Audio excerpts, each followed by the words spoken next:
व्याख्यामुद्रां करसरसिजैः पुस्तकं शङ्खचक्रे बिभ्रद्भिन्नस्फटिकरुचिरे पुण्डरीके निषण्णः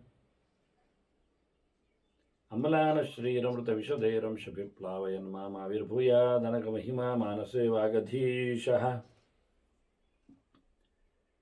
नमस्ते प्राणेश प्रणतविभवायामनिमगाः नमः स्वामिन् रामप्रियतमनमन् गुरुगुण नमस्तुभ्यं भीम प्रबलतम कृष्णेष्टभगवन् नमः श्रीमन्मध्वप्रदिश सुदृशन्नो जय जय श्रीगुरुभ्यो नमः। नारायणं सुरगुरुं जगदेकनाथं भक्तप्रियं सकललोकनमस्कृतं च त्रैगुण्यवर्जितमजं विभुमाद्यमीशं वन्दे भवग्रम् अमरासुरसिद्धवन्द्यं नारायणं नमस्कृत्य नरं चैव नरोत्तमं देवीं सरस्वतीं व्यासं ततो जयमुदीरये। ವೇದವ್ಯಾಸರ ಮಹಾಭಾರತದ ಚಿಂತಕರಿಗೆ ವಂದನೆಗಳು. ಶಾಂತಿ ಪರ್ವದ 202ನೆಯ ಪ್ರವಚನ. ಭೀಷ್ಮರು ಶರಣಾಗತ ರಕ್ಷಣೆಯ ಚಿಂತನೆಯಲ್ಲಿ ಪಾರಿವಾಳದ ಆತ್ಮ ಬಲಿದಾನ ಮಾಡಿದ ರೋಚಕವಾದ ಒಂದು ಇತಿಹಾಸವನ್ನು ಧರ್ಮರಾಜನಿಗೆ ತಿಳಿಸ್ತಾ ಇದ್ದಾರೆ. ಬೇಡನಿಗೆ ಈಗ ತಾನೇ ಬೇಡ ಆಗಿದ್ದಾನೆ. ಒಂದೆಡೆ ಹಿಡಿದು ಹಾಕಿದ ಹೆಣ್ಣು ಹಕ್ಕಿ ಹೆಂಡತಿ ಪಾರಿವಾಳ, ಮತ್ತೊಂದೆಡೆ ಆತಿಥ್ಯಕ್ಕಾಗಿ ಹಸಿವು ತನಗಾಗಿದೆ ಅಂದದ್ದಕ್ಕೆ ತನ್ನನ್ನೇ ಬಲಿದಾನ ಮಾಡಿಕೊಂಡ ಅದರ ಗಂಡು ಹಕ್ಕಿ ಪಾರಿವಾಳ ತನ್ನನ್ನು ಭಾರಿ ಹಳಿದುಕೊಳ್ಳುತ್ತಾನೆ. ಮತ್ತೆ ಮತ್ತೆ ತನ್ನ ಪಾಡು ಹೀಗಾಯಿತೇ ಅನ್ನತಕ್ಕಂಥ ನೆಲೆಯಲ್ಲಿ ಧಿಕ್ಕಾರ ಹಾಕ್ತಾ ಇದ್ದಾನೆ. ಬೇಡ ಯಾವುದೋ ಒಂದು ಘಟನೆಯಲ್ಲಿ ಬಹಳ ಕಾಲದವರೆಗೆ ತಾನು ಮಾಡುತ್ತಿರತಕ್ಕಂಥ ಕರ್ಮದಲ್ಲಿ ಅಧರ್ಮದ ಪ್ರವೃತ್ತಿಯನ್ನು ಆತ ಕಂಡುಕೊಂಡಿದ್ದಿಲ್ಲ ಅಂತ ಭೀಷ್ಮರು ಹೇಳಿಕೊಂಡಿದ್ರು. ಯಾರೊಬ್ಬನು ಅವನ ಈ ದಾರುಣ ವೃತ್ತಿಗೋಸ್ಕರ ಹತ್ತಿರ ಸೇರುತ್ತಿರಲಿಲ್ಲ ಎನ್ನುವುದನ್ನು ತಿಳಿಸಿಕೊಟ್ಟಿದ್ರು. ಈ ಯಾವುದೋ ಒಂದು ಸಣ್ಣ ಘಟನೆ ಅವನಿಗೆ ತಾನು ತುಂಬ ಬಳಲಿ ನಿಂತಾಗ ಆಗಿರತಕ್ಕ ಈ ಪಾರಿವಾಳದ ಆತ್ಮತ್ಯಾಗದಲ್ಲಿ ಆತನ ಮನಸ್ಸು ತುಂಬ ಕಲುಕಿ ಬಿಟ್ಟಿತು.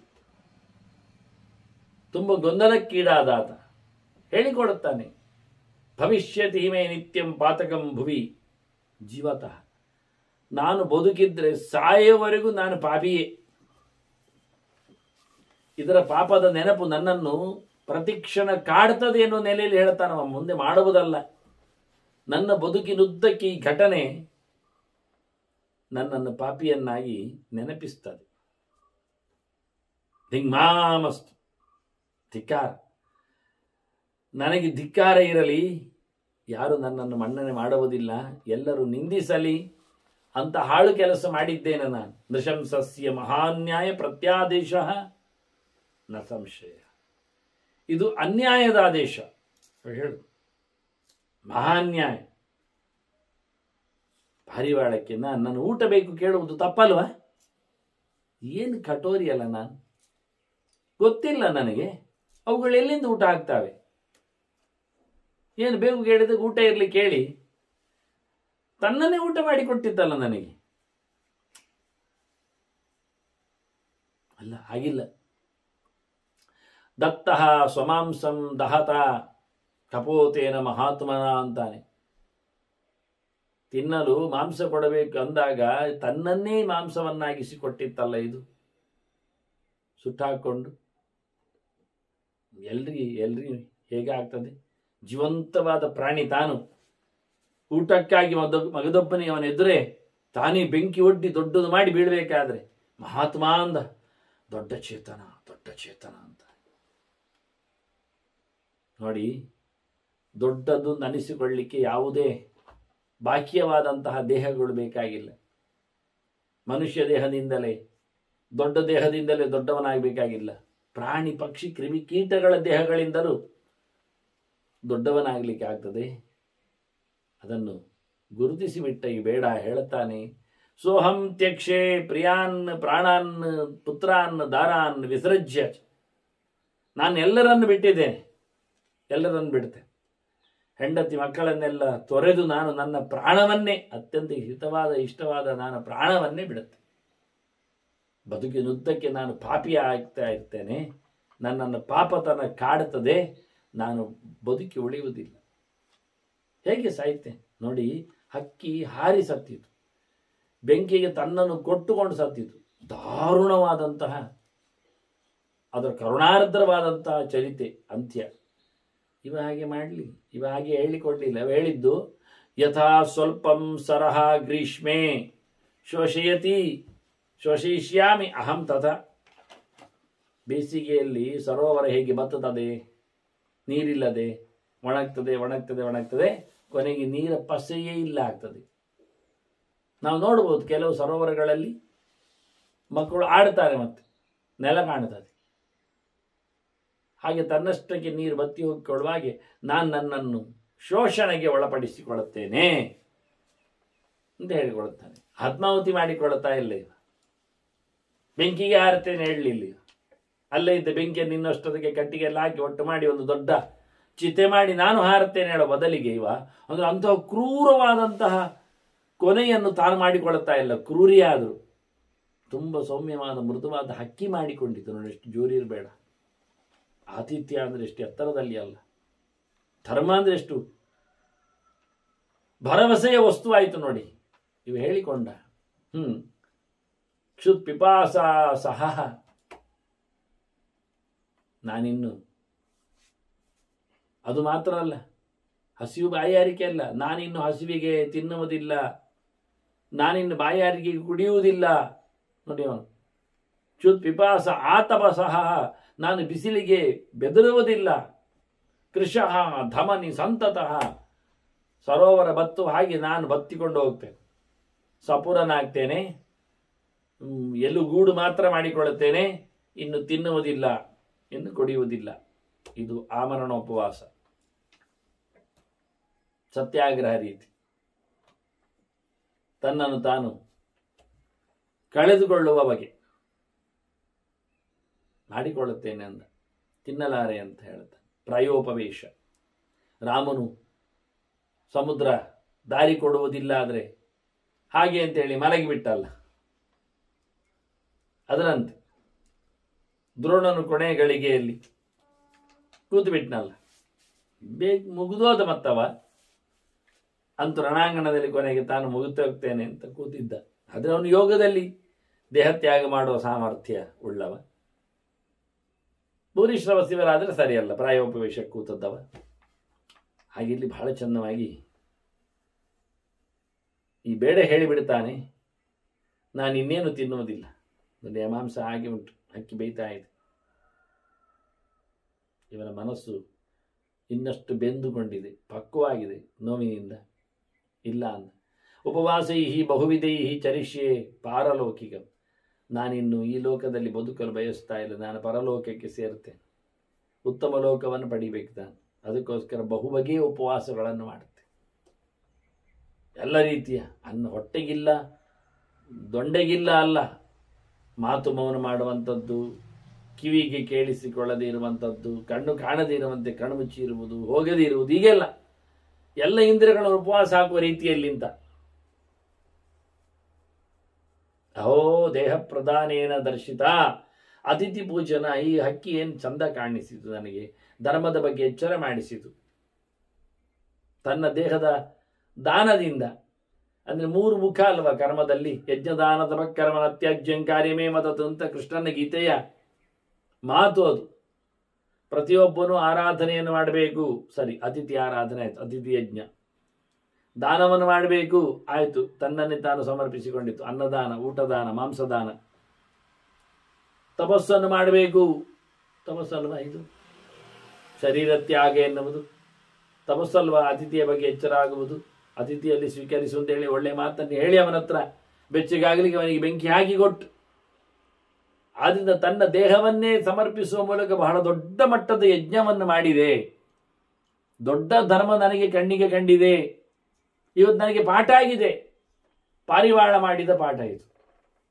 ಅದು ತನ್ನ ಚರ್ಯೆಯಿಂದ ಮಾಡಿದ ಪಾಠ. ಧರ್ಮವೇ ತಸ್ಮಾತ್ ಧರ್ಮಂಚರಿಷ್ಯಾಮಿ ಧರ್ಮೋ ಹಿ ಪರಮಾಗತಿ.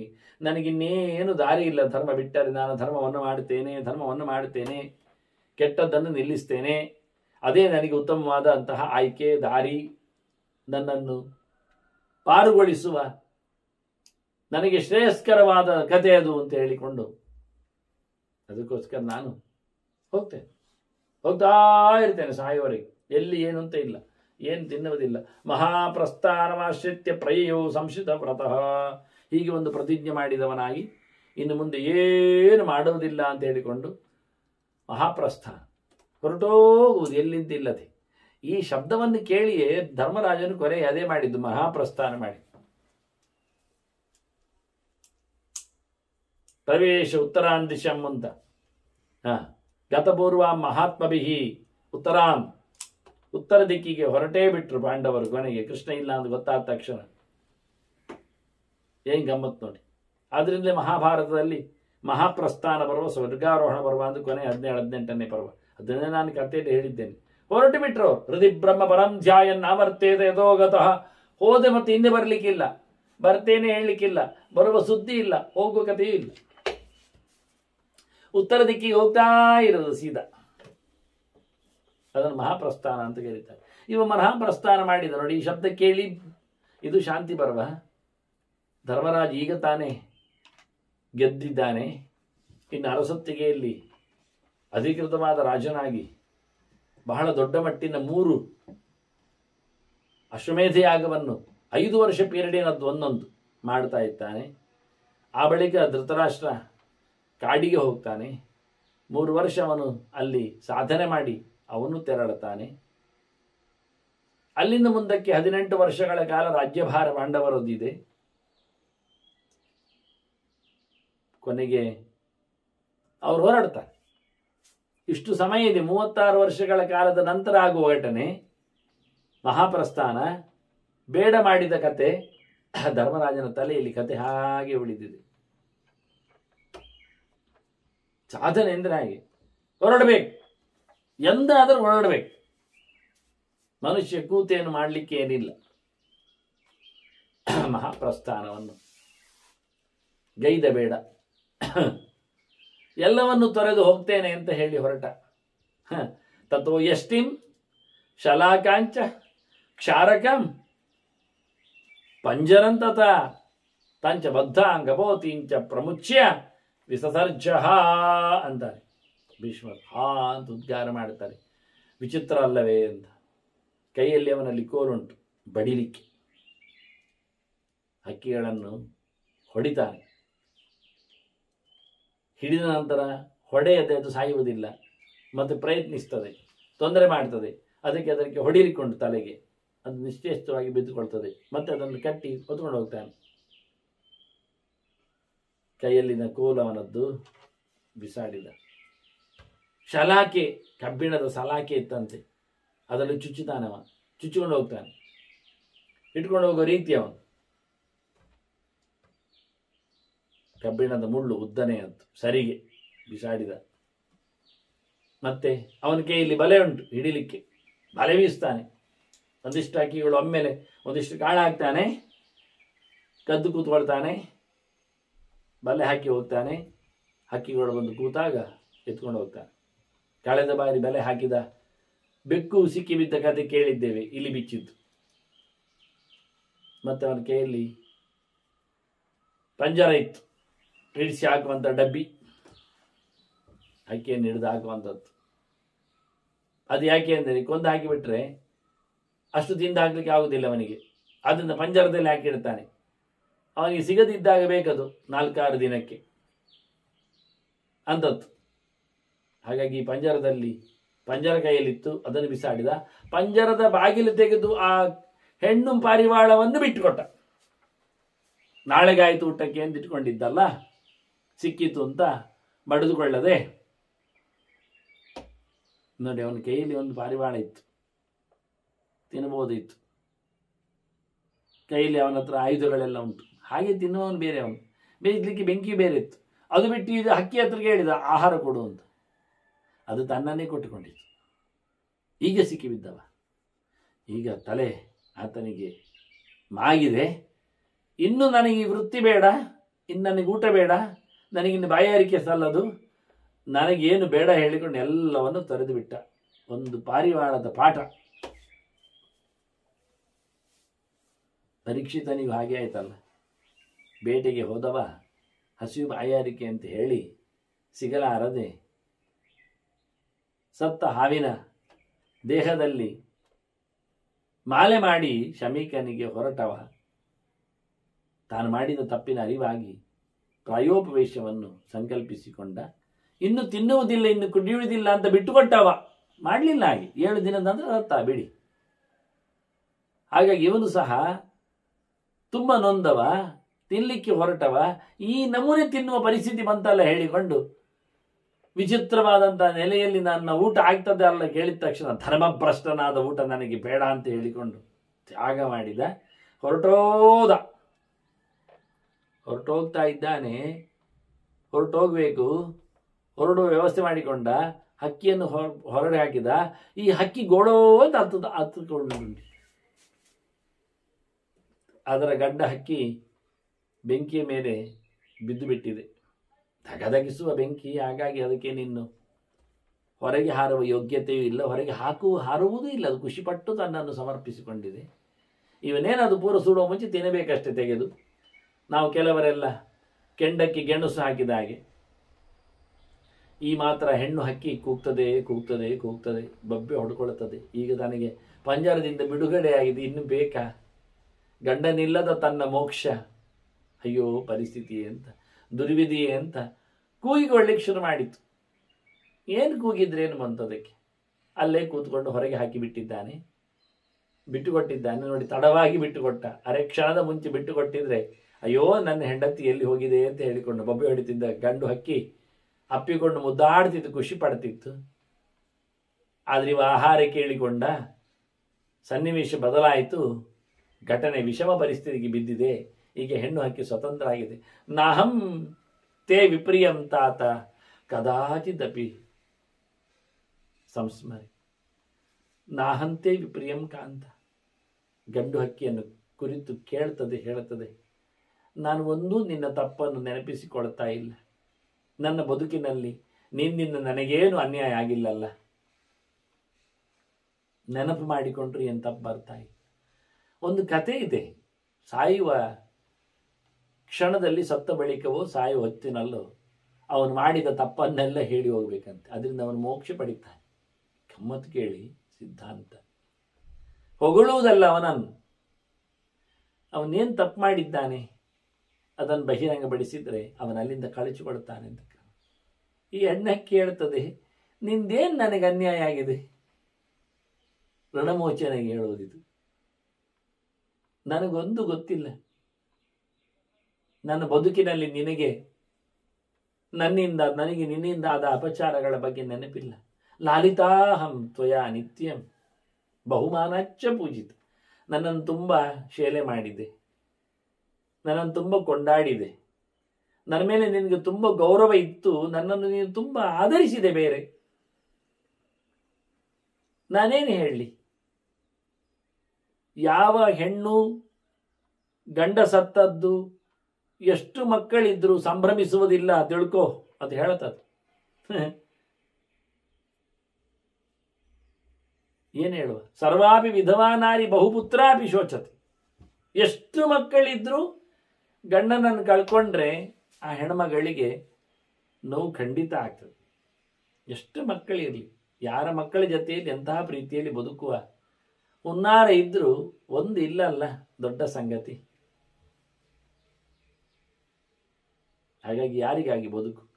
ಶೋಚ್ಯ ಅಭವತಿ ಬಂಧೂನಾಂ ಪತಿಹೀನ ತಪಸ್ವಿನಿ. ಗಂಡನಿಲ್ಲದ ಹೆಣ್ಣಿನ ಬಾಳು ಅತ್ಯಂತ ಗೋಳು.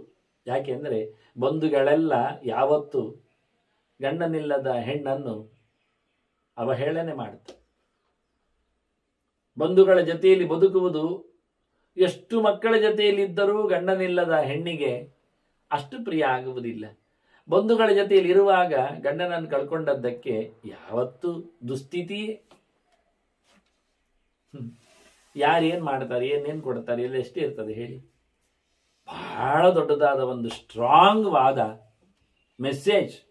ಮಿತಂ ದತಾತಿ ಹಿ ಪಿತಾ ಮಿತಂ ಮಾತಾ ಮಿತಂ ಸುತಃ ಅಮಿತಸ್ಯತು ದಾತಾರಂ ಭರ್ತಾರಂ ಕಾ ನ ಪೂಜಿಯೇತ್. ಇವಳು ಕೇಳುತ್ತಾಳೆ, ಕೇಳಿ.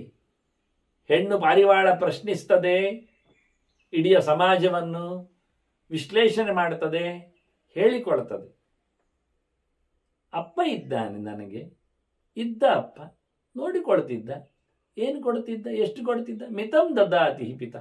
ಎಷ್ಟು ಬೇಕೋ ಅಷ್ಟು ಕೊಡ್ತಾನೆ, ಎಷ್ಟು ಕೊಡಬಲ್ಲ ಅಷ್ಟು ಕೊಡ್ತಾನೆ, ಎಷ್ಟು ಕೊಡಬಹುದು ಅಷ್ಟು ಕೊಡ್ತಾನೆ. ಅದರಾಚೆಗೆ ಇಲ್ಲ. ಮಿತಂ ಮಾತ, ಅಮ್ಮವೂ ಅಷ್ಟೇ, ಎಷ್ಟು ಬೇಕೋ ಅಷ್ಟು ಕೊಡ್ತಾಳೆ. ಮಿತಂ ಸುತ, ನನ್ನ ಮಕ್ಕಳು ಹಾಗೆ. ನನ್ನ ಅಮ್ಮ ಅಂತ ಕರೀತಾರೆ, ನನ್ನ ತಾಯಿ ಮಗು ಅಂತ ಹೇಳ್ತಾಳೆ, ನನ್ನಪ್ಪ ಮಗಳೇ ಅಂತ ಮುದ್ದಾಡ್ತಾನೆ. ಇನ್ನೇಜಿಗೆ ಏನುಂಟು? ಆದರೆ ಎಲ್ಲವನ್ನು, ಸರ್ವಸ್ವವನ್ನು ಸಮರ್ಪಿಸಿಕೊಳ್ಳುವ ಗಂಡ ಅಮಿತಸ್ಯ ಹಿ ದಾತಾರಂ, ಏನೆಲ್ಲ ಕೊಡುವುದಿಲ್ಲ. ಹೌದಲ್ಲ? ಮಗಳಿಗೆ ಪ್ರೀತಿಯನ್ನು ಅಪ್ಪ ಹಂಚಬಹುದು, ಅಮ್ಮ ಹಂಚಬಹುದು. ಮಕ್ಕಳು ಅಮ್ಮ ಅಂತೇಳಿ ವಾತ್ಸಲ್ಯದಿಂದ ಬರಬಹುದು. ಆದರೆ ಗಂಡನಾಗಿ ಅಪ್ಪುಗೆ ಆ ರಮಣ, ಆ ರತಿ ಅದೆಲ್ಲಿದೆ? ಹೆಣ್ಣಿಗೆ ಬೇಕಾಗಿರತಕ್ಕ ಹೆಣ್ಣುತನದ ಆವಿಷ್ಕಾರಕ್ಕೆ ಅಪ್ಪ ಏನು ಮಾಡ್ತಾನೆ? ಅಮ್ಮೇನು ನಡೆಸ್ತಾಳೆ? ಮಗನೇನು ಮಾಡಬಲ್ಲ? ಅದು ಯಾರೂ ಆಗದ. ಇದನ್ನೇ ಬಹಳ ಚೆನ್ನಾಗಿ ಗೋಪಿಕೆಯರು ಹೇಳಿತ್ತು ಕೃಷ್ಣನಲ್ಲಿ ತಮ್ಮನ್ನು ಸಮರ್ಪಿಸಿಕೊಂಡಾಗ. ಅದು ಜನಕ್ಕೆ ಅರ್ಥ ಆಗಲಿಲ್ಲ. ಅದು ಕೃಷ್ಣ ಏಕೆ ಎಲ್ಲ ಅಂತ. ಆಧ್ಯಾತ್ಮಿಕ ನೆಲೆಯಲ್ಲಿ ಅಂದಾಗ ಅವನು ಬಹಳ ದೊಡ್ಡ ಪೂರ್ಣ ಆತ್ಮನಾಗ್ತಾನೆ.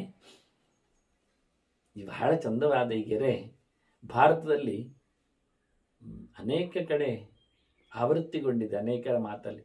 ಪುರಾಣಗಳಂತೂ ಈ ಗೆರೆಗಳಿಗೆ ಒಂದಿಷ್ಟು ದೊಡ್ಡ ಮಟ್ಟಿನ ಮೆರವಣಿಗೆಯನ್ನು ಮಾಡಿಬಿಡ್ತಾರೆ. 100 ಮಾತುಗಳು ಇದರೊಳಗೆ ಹೆಣೆದಿರ್ತದೆ. ಇಲ್ಲಿ ಖಾಲಿ ಸಾರವತ್ತಾದ ಒಂದು ಗೆರೆ, ಒಂದು ಪಾರಿವಾಳ. ಅದು ಹೇಳ್ತದೆ, ನಾರ್ಸ್ತಿ ಭರ್ತೃ ಸಮಹನಾಥಃ. ಒಂದು ಒಡೆಯ, ಗಂಡ, ಪ್ರೀತಿಯವ ಅಂತ ಗಂಡನಿಗೆ ಸಂಬಂಧ ಪಡೆದವ, ಗಂಡನಿಗೆ ಸಮನಾದವ ಯಾರಿದ್ದಾರೆ ಬೇರೆ? ಅಪ್ಪನಾಗ್ತಾನ, ಗೆಳೆಯನಾಗ್ತಾನ, ಮಗನಾಗ್ತಾನ, ಮಾವನಾಗ್ತಾನ? ಇಲ್ಲ ಬಾ ಅಂತಾರೆ. ಒಂದು ಮನೆಯಲ್ಲಿ ಇರಬಹುದಾದ ಸಂಗತಿಗಳಿಷ್ಟೇ, ಅದರಾಚೆಗೇನಿಲ್ಲ.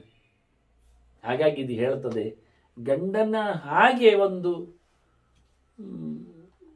ಒಡೆತನ ಇರುವ ವ್ಯಕ್ತಿ ಮತ್ಯಾರುಂಟು? ನಾಸ್ತಿ ಭರ್ತೃ ಸಮಂ ಸುಖಂ. ಗಂಡನಲ್ಲಿ ಇಲ್ಲದ ಸುಖ ಇನ್ನೆಲ್ಲಿ ಸಿಗ್ತದೆ? ಗಂಡನ ಸುಖವೇ ಪರಮ ಸುಖ. ವಿಸೃಜ್ಯ ಸರ್ವಸ್ವಂ ಭರ್ತಾವೈ ಶರಣಂ ಸ್ತ್ರೀಯಾ. ಏನು ಎಲ್ಲವೂ ತೊರೆದುಕೊಂಡು ಹೆಂಡಿಗೆ ಗಂಡನಲ್ಲದಿನ್ನೇನಲ್ಲ ಶೆಲ್ಟರ್. ಎಲ್ಲವನ್ನು, ಸರ್ವಸ್ವವನ್ನು ಹೆಣ್ಣು ಕಳ್ಕೊಳ್ಬಹುದು, ಎಲ್ಲವನ್ನು ಗಂಡನಿಗಾಗಿ. ಗಂಡನವನ್ನು ಕಳ್ಕೊಳ್ಳಿಕ್ಕೆ ಬರುವುದಿಲ್ಲ.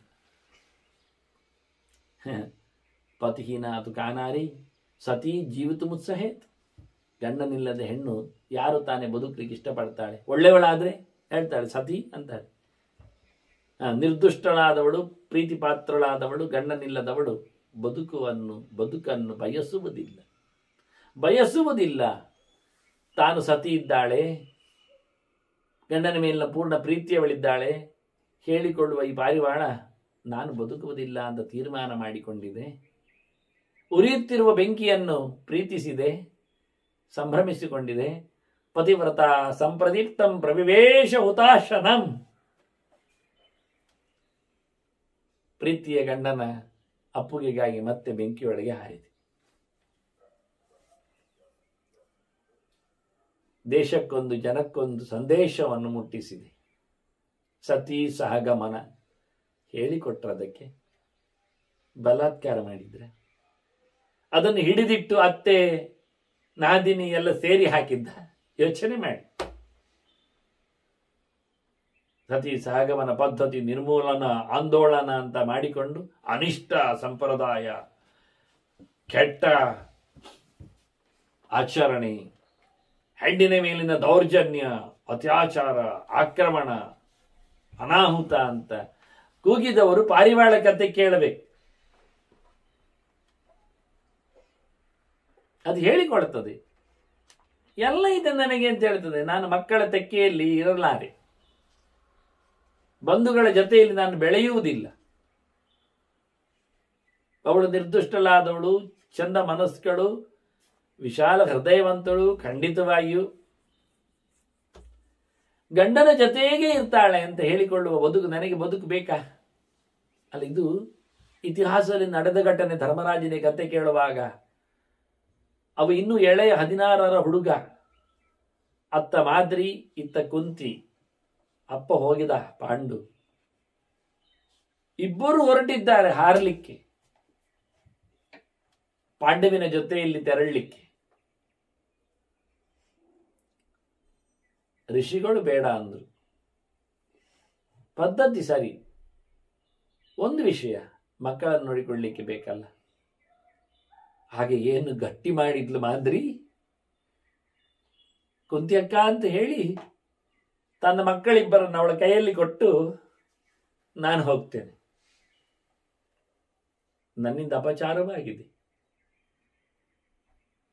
ನೀನು ಹೋದ್ರೆ ನಿನ್ನ ಮಕ್ಕಳನ್ನು ನನ್ನ ಮಕ್ಕಳಂತೆ ನೋಡಿಕೊಳ್ಳುವ ಹೃದಯವಂತಿಗೆ ಮಾತ್ರ ಭೂಮಿಕೆ ನನ್ನಲ್ಲಿ ಇಲ್ಲ, ನನಗೆ ಗೊತ್ತು. ನೀನು ನಿನ್ನ ಮಕ್ಕಳಿಗಿಂತ ಹೆಚ್ಚು ನನ್ನ ಮಕ್ಕಳನ್ನು ನೋಡಿಕೊಳ್ತೀನಿ, ನನಗೆ ಗೊತ್ತಿದೆ. ನಾನು ಸಮರ್ಪಿಸಿಕೊಳ್ತೇನೆ ಅಂತ ಹೊರಟ್ಲು. ಎಂತಹ ಹೃದಯ! ಸಣ್ಣ ಸಣ್ಣ ಪಾತ್ರೆಗಳು ಭಾರತದಲ್ಲಿ ಧರ್ಮದ ಎಳೆಯನ್ನು ಬಹಳಷ್ಟು ಜೀವಂತಿಕೆಯಲ್ಲಿಟ್ಟುಬಿಟ್ಟವು. ನೋಡಿಗರಿಗೆ, ಧರ್ಮದ ನೆಲೆಯಲ್ಲಿ ಗೆರೆಯಲ್ಲಿ ಓದುಗರಿಗೆ. ಕೇವಲ ಆಕ್ರೋಶದಿಂದ, ಆಗ್ರಹದಿಂದ, ಅಭಿನಿವೇಶದಿಂದ ನಿಂತವರಿಗೆ ಏನು ಧರ್ಮ ಗೊತ್ತಾಗುವುದಿಲ್ಲ. ಬಹಳ ಚಂದವಾದಂತಹ ಕತೆ ಅಭ್ಯಾಸ ಮಾಡಿಕೊಂಡವ ಧರ್ಮರಾಜ ಕತೆ ಕೇಳಿಕೊಂಡ.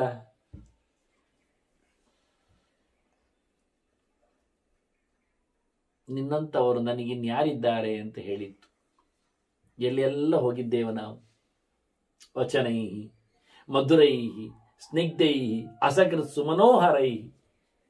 ಅಲ್ಲಲ್ಲಿ ಮತ್ತೆ ಮತ್ತೆ ಎಷ್ಟು ಚಂದದ, ಎಂತಹ ಮೋಕೆಯ ಮಾತುಗಳು, ಎಂತಹ ಪ್ರಿಯವಾದ ಸಿಹಿಯಾದ ನುಡಿಗಳು. ಎಲ್ಲೆಲ್ಲ ತಿರುಗಿಸಿದೆ ನನ್ನನ್ನು. ಕಂದರೇಶು ಚ ಶೈಲಾನಾಂ ನದೀನಾಂ ನಿರ್ಜರೇಶು ಚ. ಭೋರ್ಗರೇವ ನೀರಿನ ಪಾತಗಳಲ್ಲಿ, ತೊರೆಗಳಲ್ಲಿ, ಬೆಟ್ಟದ ಕೋಡುಗಳಲ್ಲಿ, ಎಡೆಗಳಲ್ಲಿ, ಹಾಗೆಯೇ ಮತ್ತೆ ಧ್ರುಮಾಗ್ರೇಶು ಚ ರಮ್ಯೇಶು, ಚಂದ ಚಂದದ ಮರದ ತುತ್ತು ತುದಿಗಳಲ್ಲಿ ರಮಿತಾಹಂ ತ್ವಯಾಸ. ನಿನ್ನ ಜೊತೆಯಲ್ಲಿ ನಾನು ತುಂಬಾ ಖುಷಿಯಲ್ಲಿ ಇರಲಿಲ್ವ? ಆಕಾಶ ಗಮನೇ ಚೈವ ಸುಖಿತಾಹಂ ತ್ವಯಾ ಸುಖಂ. ಹಾರುತ್ತ ಆಕಾಶಕ್ಕೆ ನೆಗೆಯುವಾಗ ನಿನ್ನ ಜೊತೆಯಲ್ಲಿ ನಾನು ಸುಖವಾಗಿ ಹಾರಿದ್ದೆ. ನೋಡಿ, ಜಟಾಯು ಅತ್ತ ಸಂಪಾತಿ, ಎರಡು ಹದ್ದುಗಳು ಹಾರುವ ಅಂತ ಹಾರುತ್ತಾ ಅಣ್ಣ ತಮ್ಮಂದಿರು. ಸಂಪಾತಿ ಏನ್ ಮಾಡಿದ? ಅಣ್ಣ ತಮ್ಮನಿಗೆ ಬಿಸಿ ಆಗಬಾರದು ಅಂತ ಮೇಲೆ ಹಾರ್ತಾ ನಿಂತ, ರೆಕ್ಕೆ ನೆರಳಲ್ಲಿ ಜಟಾಯು ಬರಲಿ ಅಂತ. ಕೊನೆಗೆ ಸುಟ್ಟೋಗಿ ಕೆಳಗೆ ಬಿದ್ದ. ಜಟಾಯು ಸುಟ್ಕೊಂಡಿಲ್ಲ. ಅದೇ ಸಂಪಾತಿ ಸೀತೆಯ ಕಥೆಯನ್ನು ಹೇಳ್ದ. ಇದ್ದಾಳಲ್ಲಿ ನೋಡಿದ್ದೆ ಅಂತ. ಈ ಕೋತಿಗಳೆಲ್ಲ ಕೂತು, ಇನ್ನು ಮುಗಿಯಿತು, ಈ ಸಮುದ್ರ ಬಂತು, ಇನ್ನಾಗುವುದಿಲ್ಲ, ಇನ್ನು ಹೋಗುದಿಲ್ಲ, ದ ಎಂಡ್. ಅವನಿಗೆ, ರಾಮನಿಗೆ ಸೀತೆ ಇಲ್ಲದೆ ಕಡೆ ಆಯಿತು. ಸುಗ್ರೀವನಿಗೆ ಸೀತೆ ವಾರ್ತೆ ಗೊತ್ತಿಲ್ಲದೆ ಕಡೆ ಆಗ್ತದೆ. ನಮಗೆ ಸೀತೆ ಹುಡುಕ್ಲಿಕ್ಕೆ ಆಗಿಲ್ಲದೆ ಕಡೆ ಆಗ್ತದೆ. ಇಲ್ಲಿಗೆ ಕತೆ ಮುಗೀತದೆ ಅಂತ ಕೂಗಿಕೊಂಡ್ರು ಮಂಗಗಳೆಲ್ಲ. ಸಂಪಾತಿ ಬಿದ್ದವ ಗುಡ್ಡ ಕೋಡಿದಲ್ಲಿ ಕೂತವ ಕೇಳಿಕೊಂಡ ಕತೆ ಕೇಳುತ್ತಾ ರೆಕ್ಕೆ ಬಂತವನಿಗೆ. ಇನ್ನು ಮೇಲಿ ಕತೆ ಅಂತಾನೆ. ಬರುವಾಗ ದಾರಿಯಲ್ಲಿ ಜಟಾಯು ಸತ್ತ ಸುದ್ದಿಯನ್ನು ಹೇಳಿಬಿಟ್ರು ಅವರು. ಹೊಡೆದಾಡಿ ಕಾಪಾಡಿಕೊಳ್ಳಲಾಗದೆ ಜಟಾಯು ಸತ್ತ. ಅದನ್ನು ಕೇಳಿ ಜಟಾಯು ಸತ್ನ, ನನ್ನ ತಮ್ಮ, ಅಯ್ಯೋ, ಇನ್ನೊಮ್ಮೆ ಕತೆ ಹೇಳಿ, ನನಗೆ ರೆಕ್ಕೆ ಮೂಡ್ತಾ ಉಂಟು. ಕತೆ ಪಾವನ ಚರಿತೆ ಅಂತದೆ ಅದು. ಹಾಗೆ ಸೀತೆ ಸುದ್ದಿಯನ್ನು ಹೇಳಿಕೊಟ್ಟು ಮಂಗಗಳು ಹಾರಲಿಕ್ಕೆ ನೋಡಿತ್ತು. ಹಾಗೆ ಇವಳು ಹೇಳ್ತಾಳೆ, ನಾನು ಆಕಾಶಕ್ಕೆ ಹಾರುವಾಗ ನೀನು ನನಗೆ ಸುಖ ಕೊಟ್ಟಿಯಲ್ಲ, ನನ್ನ ಮೇಲೆ ನಿಂತು ನೆರಳು ಮಾಡಿ ನಂಗೆ ಖುಷಿ ಆಗ್ತಾ ಇತ್ತು. ಮತ್ತೆ ಮತ್ತೆ ನಾನು ಹಾರ್ತಾ ಇದ್ದೆ ಮೇಲೆ, ಯಾಕೆ ನನಗೆ ತಂಪು, ನನಗೆ ನೋವಾಗುವುದಿಲ್ಲ. ಇದು ಎಷ್ಟು ನೋವನ್ನು ಸಹಿಸಿಕೊಂಡಿತ್ತು ನೋಡು ಗಂಡು ಹಕ್ಕಿಗೆ ಗೊತ್ತಾಗ್ತದೆ ಅದಕ್ಕೆ. ನಾನು ಮೇಲೆ ಹಾರಲಿ ಅಂತೇಳಿ ನನ್ನ ಮೇಲೆ ನಿಂತು ನೀನು ನೆರಳಾಗಿ ನನಗೆ ಎಷ್ಟು ಸುಖ ಕೊಟ್ಟೆ. ವಿಹೃತಾಹಂ ತ್ವಯಾಕ ಅಂತ ನಾನು ಆಚೆ ಹಾರುವುದು. ನಮಗೊಂದು ಕತೆ ಕೇಳಿ ಗೊತ್ತಲ್ಲ, ಕಾಗೆದ್ದು ಹಂಸದೊಟ್ಟಿಗೆ ಸ್ಪರ್ಧೆ ಮಾಡಿದ ಕತೆ. ನಾನು ಎಷ್ಟೆಲ್ಲ ಮಾಡ್ತೇನೆ ಹೇಳಿದೆ, ಉಡ್ಡಯನಂ ನಿಡೀಯನಂ ಉಡಾಯ ಎಲ್ಲ ಮಾಡ್ತೇನೆ ಹೇಳಿತದ್ದು. ಅಡ್ಡ ಹಾರ್ತೇನೆ, ಉದ್ದ ಹಾರ್ತೇನೆ, ಕೆಳಗೆ ಬೀಳಿ. ಇವಳು ಹೇಳ್ತಾಳೆ, ವಿಹೃತಾಹಂ ತ್ವಯಾಕ, ನಿನ್ನ ಜೊತೆಯಲ್ಲಿ ನಾನು ಗಮ್ಮತ್ತು ಮಾಡಿ ಆಕಾಶದಲ್ಲಿ ಎಲ್ಲ ಲಾಗ ಹಾಕಿದ್ದೇನೆ, ತಿರುಗಿದ್ದೇನೆ. ತನಮೇ ನಾಸ್ತ್ಯದ್ಯಮೇ ಪ್ರಿಯ, ಇವತ್ತು ನನಗದಾವುದಿಲ್ಲ. ಬೆಟ್ಟದ ಕೂಡಿಲ್ಲ, ನೀರಿನ ಪಾತ ಇಲ್ಲ, ಮರದ ತುದಿ ಇಲ್ಲ, ಆಕಾಶದ ವಿಶಾಲ ಭೂಮಿ ಇಲ್ಲ, ನೀನಿಲ್ಲ. ಹೇಳಿಕೊಳ್ಳುವ ನೋವಿನಲ್ಲಿ ತನ್ನನ್ನು ಸಮರ್ಪಣೆ ಮಾಡಿಕೊಂಡ ಈ ಹಕ್ಕಿಯ ಕತೆ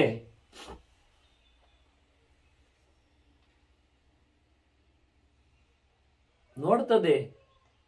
ಏನ್ ನೋಡ್ತದೆ? ವಿಮಾನ. ಚಂದವಾಗಿ ವಿಮಾನದಲ್ಲಿ, ಸ್ವರ್ಗದಿಂದ ಬಂದ ವಿಮಾನದಲ್ಲಿ ತನ್ನ ಇನ್ನಿಯ ಕೂತಿದ್ದಾನೆ, ಅಲಂಕಾರ ಮಾಡಿಕೊಂಡಿದ್ದಾನೆ. ಪುಣ್ಯಾತ್ಮರೆಲ್ಲ ವಿಮಾನದಲ್ಲಿ ಬಂದಿದ್ದಾರೆ. ಈ ಹೆಣ್ಣು ಪಾರಿವಾಳಕ್ಕೂ ಆ ವಿಮಾನದಲ್ಲಿ ಪ್ರವೇಶ ಸಿಕ್ಕಿತು. ಸ್ವರ್ಗಕ್ಕೆ ಹೋಗಿಬಿಟ್ರು. ಆತಿಥ್ಯದ ವಿಶೇಷತೆಯಿಂದ ತತಃ ಸ್ವರ್ಗಂಗತಃ ಪಕ್ಷಿ ವಿಮಾನವರಮಸ್ಥಿತಃ ಕರ್ಮಣ ಪೂಜಿತಸ್ತತ್ರ ರೇಮೆ ಸಹ ಭಾರ್ಯೆಯ. ಗಂಡು ಹಕ್ಕಿ ಹೆಣ್ಣು ಹಕ್ಕಿಯ ಜೊತೆಯಲ್ಲಿ ವಿಮಾನವನ್ನೇರಿ ಸ್ವರ್ಗದೆಡೆಗೆ ಗಮ್ಮತ್ತಿನಲ್ಲಿ ಪ್ರಯಾಣ ಮಾಡಿತು. ಇವ ನೋಡಿದ. ಇವ ಬಿಟ್ಟುಕೊಟ್ಟದ್ದಷ್ಟೇ. ಬಿಟ್ಟುಕೊಟ್ಟು ಅವನ ಬವಣೆಗಳನ್ನು ಯೋಚನೆ ಮಾಡ್ತಾ ಇದ್ದ. ನಾನು ಹೊರಟೆ, ನಾನು ಹೋಗ್ತೇನೆ, ನಾನು ಬಿಡಬೇಕು ಅಂತ. ಬೇಡ. ಆ ಹಕ್ಕಿ ಕೂಗಾಡಿಕೊಂಡು ಅಯ್ಯೋ ಇನಿಯ ಹೇಳಿ ತನ್ನನ್ನು ಸಮರ್ಪಿಸಿಕೊಂಡಿದೆ. ವಿಮಾನಸ್ಥೌದು ಸರಾಜನ್ ಲುಬ್ಧಕಃ ಖೇದದರ್ಶಃ. ಬೇಡ ಕಂಡ ಅಂತ ಭೀಷ್ಮರು ಹೇಳ್ತಾರೆ. ವಿಮಾನದಲ್ಲಿ ಇರುವ 2 ಹಕ್ಕಿಗಳನ್ನು ನೋಡಿದ ಬೇಡ. ಕಾಣ್ತದ ಅವನಿಗೆ. ಅದಕ್ಕೆ ಹಾ ಅಂದದ್ದವರು ದದರ್ಶ ಹಾ. ಇದು ಆಶ್ಚರ್ಯ, ಅದ್ಭುತ. ಆಯ್ತು, ದೇವರು ತೋರಿಸಿಕೊಟ್ಟ. ಬೇಡನಿಗೂ ಅವರಿಬ್ಬರು ವಿಮಾನದಲ್ಲಿ ತೆರಳುವುದು ಖಂಡಿತು. ಅವನಿಗೆ ಮೊದಲೇ ಅರ್ಥ ಆಗಿತ್ತು ಕಪೋತದ ಪಾಠ, ಧರ್ಮಪಾಠ. ಈಗಂತೂ ಸರ್ವಸ್ವವನ್ನು ತೊರೆದು ಹೊರಡ್ತೇನೆ ಅಂತ ಸಿದ್ಧನಾಗಿ ಬಿಟ್ಟ. ಗಮನಾಯೈವ ಚಕ್ರಮೇ, ಹೋಗ್ತೇನೆಯೇ ತಪಸ್ಸಿಗಾಯಿ. ಹೋಗಿ ಸುಮ್ಮನೆಗಲ್ಲ, ಇದೇ ದೊಡ್ಡ ತಪಸ್ಸು ಮಾಡಿಕೊಳ್ಳಬೇಕು, ಧರ್ಮವನ್ನು ನಡೆಸಬೇಕು. ನಿಶ್ಚೇಷ್ಟ ಮರುದಾಹಾರ ನಿರ್ಮಮಃ ಸ್ವರ್ಗಕಾಂಕ್ಷೆಯ. ನನಗೆ ಒಂದೇ ಒಂದು, ನಾನು ಸ್ವರ್ಗಕ್ಕೆ ತೆರಳಬೇಕು, ಬಿಡುಗಡೆಯನ್ನು ಪಡಿಬೇಕು. ಏನು ಮಾಡುವುದಿಲ್ಲ, ಇನ್ನೇನು ತಿನ್ನುವುದಿಲ್ಲ, ಖಾಲಿ ಗಾಳಿ ಆಹಾರ ಮಾತ್ರ ನನಗಿನ್ನು. ನನ್ನದು ಅಂತ ಇಲ್ಲ, ಎಲ್ಲವನ್ನು ತೊರೆದಿದ್ದೆ, ಎಲ್ಲ ದೇವರ ಕ್ರಿಯೆ ಅನ್ನೋ ನೆನಪಿನಲ್ಲಿ ಎಲ್ಲವನ್ನು ಬಿಟ್ಟ. ಹೋದ ಮಹಾಪ್ರಸ್ಥಾನಮಾಶ್ರಿತಿ, ಸೀದಾ ಹೋಗುವುದು ಅಂತ ಹೋದ. ನೋಡಿ, ಲುಬ್ಧಕನಿಗೆ ಪರೀಕ್ಷೆ ಇದ್ದ ಹಾಗೆ ಹೋಗ್ತಾ ಇದ್ದಾನೆ. ನಾನಾ ಪಕ್ಷಿಗಣಾಕೀರ್ಣಂ ಶರಃ ಶೀತಜಲಂ ಶಿವಂ. ಚಂದವಾದ ಕೊಳ, ತುಂಬ ತಾವರೆಗಳು, ನಿರ್ಮಲವಾದ ನೀರು. ಅನೇಕ ಹಕ್ಕಿಗಳು ಬಂದು ಕೂತಿವೆ, ಕಲರವ ಆಗ್ತಾ ಇವೆ, ಓಡ್ತಾ ಇವೆ. ಏನು ಬೇಡನಿಗೆ ಬಾಯಾರಿಕೆ ಇದ್ದರೆ ಗಮ್ಮತ್ ನೀರು ಕುಡಿಬಹುದು. ನೀರು ಕುಡಿದ ನಂತರ ಅವನ ವೃತ್ತಿ ಏನು? ಹಕ್ಕಿ ಹಿಡಿದು ತಿನ್ನೋದು, ಹಿಡಿಯುವುದು. ದೇವರು ಮತ್ತೆ ತೋರಿಸುವುದು ಅವನಿಗೆ. ಇದು ಪ್ರಲೋಭನೆ. ಬೇಡ ಅಂತ ಬಿಟ್ಟವನಿಗೂ ಸನ್ಯಾಸಿಗೂ ತೋರಿಸಿಕೊಡ್ತಾರೆ ತೊಡೆ ಸೌಂದರ್ಯ. ಮುಡ್ತಿಯಾ, ಸಿಗ್ತದೆಯಾ ನೋಡು ಅಂತ. ದೇವರು ಬಿಡುವುದಿಲ್ಲ. ಬಲವಾನ್ ಇಂದ್ರಿಯಗ್ರಾಮ ವಿದ್ವಾಂಸಂ ಅಪಿ ಕರ್ಷತಿ ಅಂತ ವ್ಯಾಸರೇ ಘೋಷಣೆ ಮಾಡಿದ್ದಾರೆ. ಹಾಗಾಗಿ ಇವನಿಗೆ ಒಂದು ದೊಡ್ಡ ಬಲೆ ಹಾಕಿದ ದೇವರು. ಚಂದವಾದ ನಿರ್ಮಲವಾದ ನೀರಿನಲ್ಲಿ ಬೇಕಾದಷ್ಟು ವಿಹಾರ ಮಾಡುವ ಹಕ್ಕಿಗಳ ಜೊತೆಯಲ್ಲಿ ಅವನನ್ನು ನಡ್ಕೊಂಡೋದವ, ಸಾಯ್ತೇನೆ ಅಂತ ತೆರಳಿದವ, ಅವನಿಗೂ ಕೊನೆಗಳಿಗೆಯಲ್ಲಿ ದೇವರು ತೋರಿಸಿಕೊಡ್ತಾ ಇದ್ದಾನೆ. ಪಿಪಾಸಾರ್ಥೋಪಿ ತದ್ದೃಷ್ಟ್ವಾ ತೃಪ್ತಸ್ಯಾನ್ನತ್ರ ಸಂಶಯ.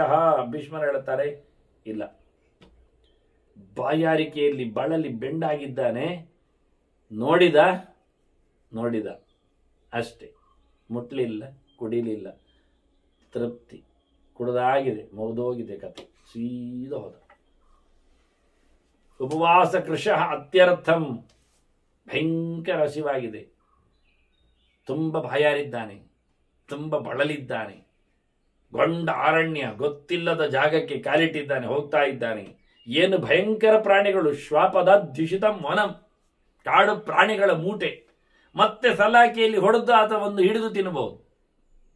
ಕೈಗೆ ಸಿಗತಕ್ಕ ಪ್ರಾಣಿಗಳ ರಾಶಿ, ಕ್ರೂರ ಮೃಗಗಳು ಬೇರೆ, ಹೆದರಿ ಹಿಂದೋಗ್ಬಹುದು, ತೆಗಿಬಹುದು ಹೊರೆಯಲ್ಲಿ ಕತ್ತಿಯವ, ಎಲ್ಲ ಬಿಸಾಡಿ ಬಂದಿದ್ದಾನೆ. ದೊಣ್ಣೆ ಇಲ್ಲ, ಸರಿಗೆ ಇಲ್ಲ, ಪಂಜರ ಇಲ್ಲ, ಬಲೆ ಇಲ್ಲ, ಏನಿಲ್ಲ, ಯಾವುದರ ಬಲ್ಲೆಯೂ ಅವನಲ್ಲಿ ತಲೆಯಲ್ಲಿ ಇಲ್ಲ. ಈಗ ಎಲ್ಲವನ್ನು ಬಿಟ್ಟುಕೊಟ್ಟಿದ್ದಾನೆ. ಯಾವ ಪ್ರಾಣಿ ಎಂದು ಹೇಗೂ ತನ್ನನ್ನು ತಿನ್ನಬಹುದು ಎನ್ನತಕ್ಕಂಥ ಧೈರ್ಯ. ಅಂತ ಗೊಂಡ ಅರಣ್ಯದೊಳಗೆ ಮಹಾಂತಂ ನಿಶ್ಚಯಂ ಕೃತ್ವ ಲುಬ್ಧಕಃ ಪ್ರವಿವೇಶ. ಇಲ್ಲಿ ಮತ್ತೆ ಅಂತಾರೆ, ಹೊರಟ್ಟೆ ಹೋದ ಒಳಗೆ, ದೊಡ್ಡದಾದ ನಿಬಿಡವಾದ ಗೊಂಡ ಅರಣ್ಯದೊಳಗೆ ಗಟ್ಟಿ ನಿಶ್ಚಯ ಮಾಡಿದ್ದಾನೆ, ಸಾಯುವುದೇ, ದೇವರೆಡೆಗೆ ಪಯಣ ಅನ್ನೋ ನೆಲೆಯಲ್ಲಿ ಒಳಗೋಗಿದ್ದಾನೆ.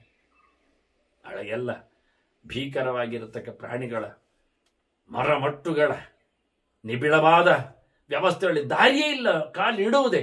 ಸ ಕಂಟಕೈ ವಿಭಿನ್ನಾಂಗ ಲೋಹಿತಾರ್ದ್ರೀಕೃತ ಛವಿ.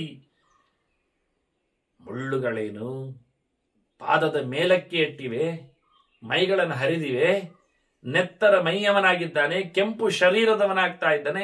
ಬಭ್ರಾಮ ತಸ್ಮಿನ್ ವಿಜನೆ ನಾನಾ ಮೃಗ ಸಭಾಕುಲೆ.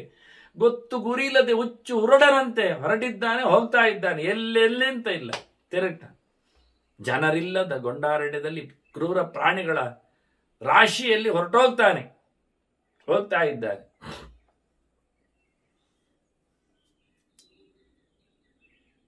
ಏನಾಯಿತು? ನಿಬಿಡವಾದ ಭಯಂಕರವಾದ ಮರಗಳ ತೋಪಿಳುವ ರಾಶಿಯ ಕಾಡದು. ಉದದಿಷ್ಠತ್ ಸಂಘರ್ಷಾತ್, ಉದದಿಷ್ಠತ ಸಂಘರ್ಷಾತ್ ಸಮಂತಾತ್ ಹವ್ಯವಾಹನ. ಮರಗಳ ಢೀಗಳಿಂದ ಬೆಂಕಿ ಎದ್ದುಕೊಂಡಿದೆ ಕಾಡಿನಲ್ಲಿ. ಮತ್ತೊಂದು ಅವನಿಗೆ ಇದು ಪರೀಕ್ಷೆ. ಮೊದಲ ಪರೀಕ್ಷೆ ನೀರಿನಂತು, ಎರಡನೇ ಪರೀಕ್ಷೆ ಪ್ರಾಣಿಗಳ ರಾಶಿ, ತಿಂತೀಯ ಕುಡಿತೀಯ, ಬಿಟ. ಮೂರನೇ ಪರೀಕ್ಷೆ ಮುಳ್ಳು ಕಳ್ಳುಗಳ ರಾಶಿ, ಬರ್ತೀಯ ಹೋಗ್ತೀಯ, ಹೋಗೇ ಬಿಟ್ಟ. ಮೂರನೇ ಪರೀಕ್ಷೆಯಲ್ಲಿ ಪಾಸ್ ಅವನು. ಕೊನೆಯ ನಾಲ್ಕನೇ ಪರೀಕ್ಷೆ ಬೆಂಕಿ ಹಿಡಿದ ಕಾಡು, ಬರ್ತೀಯ ಹೋಗ್ತೀಯ. ಅಭ್ಯಥಾವತ ವರ್ಧಂತಂ ಪಾವಕಂ ಲುಬ್ಧಕಸ್ತದ. ಉರಿಯುತ್ತಿರುವ ಧಗಧಗಿಸುತ್ತಿರುವ ಬೆಂಕಿಯ ಒಳಗೆ ಓಡಿಬಿಟ್ಟಂತೆ. ತಾನು ಮಾಡಿದ ತಪ್ಪಿನ ಪ್ರಾಯಶ್ಚಿತ್ತ ಅಂತ ಹೇಳಿಕೊಳ್ಳುವ ಧರ್ಮದ ಪಾಠ ಪ್ರತ್ಯಕ್ಷವಾಗಿ ನೋಡಿದ. ಪಾರಿವಾಳ ಆತ್ಮಾರ್ಪಣೆ ಮಾಡಿದ್ದು ಅದೋ ಇವನ ಊಟಕ್ಕೆ, ಇವನು ಮಾಡಿಕೊಂಡ ಕಾಟಕ್ಕೆ, ಇವತ್ತಿನವರೆಗಿನ ಬದುಕಿನ ಓಟಕ್ಕೆ ಏನು ಪ್ರಾಯಶ್ಚಿತ್ತ ಹೇಳಿ ಇವ ವಿವೇಕಿ, ಅದು ಪಾಪ ಹಕ್ಕಿ. ಬೆಂಕಿಗೆ ಎದುರಾಗಿ ಓಡಿಕೊಂಡು ತನ್ನನ್ನು ಸಮರ್ಪಿಸಿಕೊಂಡ. ಯಾವುದೇ ಸೊತ್ತು ಬೆಂಕಿ ಆಗಿದ್ರೆ ಶುದ್ಧ ಆಗ್ತದೆ. ಗತ ಕಲ್ಮಶ ಜಗಾಮ ಪರಮಾಂ ಸಿದ್ಧಿಂ ಲುಬ್ಧಕಃ. ಮನೆಯವ ಮನುಷ್ಯಾಣಂ ಕಾರಣಂ ಬಂಧ ಮೋಕ್ಷಿ. ಬಿಡುಗಡೆಗೆ ಮನಸ್ಸೇ ಗಟ್ಟಿ, ಅದೇ ಪ್ರಾಯಶ್ಚಿತ್ತ ಮಾಡುವಂಥದ್ದು, ಕರ್ಮಾಂಗಗಳಲ್ಲ. ಹಾಗಾಗಿ ತನ್ನ ತಪ್ಪನ್ನು ತಾನು ಸಮರ್ಪಿಸಿಕೊಳ್ಳುವುದೇ ಪ್ರಧಾನವಾದ ಸಂಗತಿ ಮಾಡಿಕೊಂಡು ಶುದ್ಧನಾಗಿದ್ದಾನೆ, ಸಿದ್ಧಿ ಪಡೆದಿದ್ದಾನೆ. ನೋಡ್ತಾ ಇದ್ದಾನೆ ತಾನು ಸ್ವರ್ಗಸ್ಥಮಾತ್ಮಾನಂ ತತಃ ಸ್ವರ್ಗಸ್ಥಮಾತ್ಮಾನ ಭವಿಷ್ಯತ್ ವಿಗತ ಜ್ವರ. ಈಗ ಏನು ಅವನಲ್ಲಿಲ್ಲ, ಹಸಿವಿನ ಬಾಧೆ ಇಲ್ಲ, ತೃಷೆಯ ತೊಂದರೆ ಇಲ್ಲ, ತಪ್ಪಿನ ಕಾಟ ಇಲ್ಲ. ಸ್ವರ್ಗದಲ್ಲಿ ತಾನಿರುವುದನ್ನು ಗಮನಿಸಿಕೊಂಡ, ಶುದ್ಧ ಆಗಿದ್ದಾನೆ. ಬೇಡನು ಸ್ವರ್ಗ ಪಡೆದಿದ್ದಾನೆ. ಮುಂದಿನ ಕೆಲವು ಮಾತುಗಳು ಭೀಷ್ಮರು ಧರ್ಮರಾಜನಿಗೆ ಯಾವ ನೆಲೆಯಲ್ಲಿ ಚಿಂತನೆ ಸಾಗಿದೆ ಮೂವರ ಚರಿತೆಯನ್ನು ತಿಳಿಸ್ತಾರೆ. ಮತ್ತೆ ಅದರ ಅನುಸಂಧಾನ ಮಾಡುವ ವಂದನೆಗಳೊಂದಿಗೆ ಶ್ರೀಕೃಷ್ಣ ಅರ್ಪಣಮಸ್ತು. ನಾರಾಯಣ ನಾರಾಯಣ ನಾರಾಯಣ.